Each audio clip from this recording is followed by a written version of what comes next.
още е рано. Новото ни парче се казва "Секс, лъжи и музика".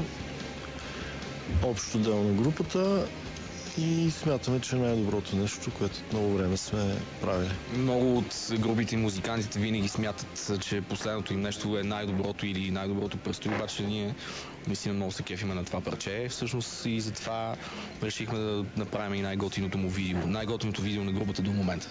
Има много мелодия в него, много е мелодично, много е нежно и в същия момент има много сурова рок-н-рол сила. Обединява най-хубавото от двете неща.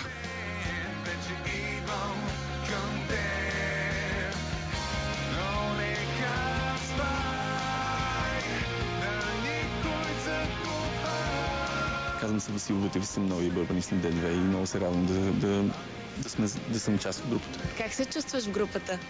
Ами чудесно за сега. Вие как ще прекарате празниците? С семействата, както се прекарва.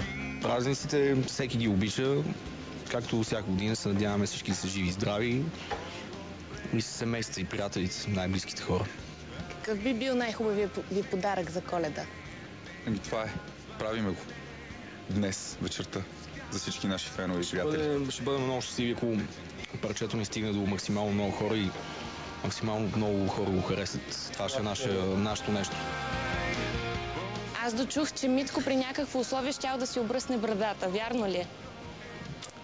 Като свършим албума, вярно, че дадах обещание. Ако се сети някой да ме подсети, тогава ще го изпълня. Значи, ако новото парче има повече от 2 милиона и половина вюта за 2 месеца, той ще си обръсне брадата. Какво си пожелавате за 2013 година? Здраве, късмет, много фестивали из Европа и албума да бъде това, което всички очакваме да бъде след толкова много труд. Кога да очакваме албума? Пролета на следващата година. Албумът всъщност го записваме от доста дълго време. В момента сме на финалната права и до година заминаваме за щатите, където ще го смесим и мастерираме. И април смятаме да бъде готов и както Дидо каза, се надяваме да го харесат хората. Какво ще пожелаете на нашите зрители за празниците и за новата година? Да си пазят черния дроб. Аз бих пожелал повече позитивност. Да са живи и здрави. Не, това е доста така клише, но в крайна сметка, ако сме живи и здрави, всичко друго ще се нареди. Както и повече мангизи за всички хора, защото времена са трудни. Това е добро пожелание.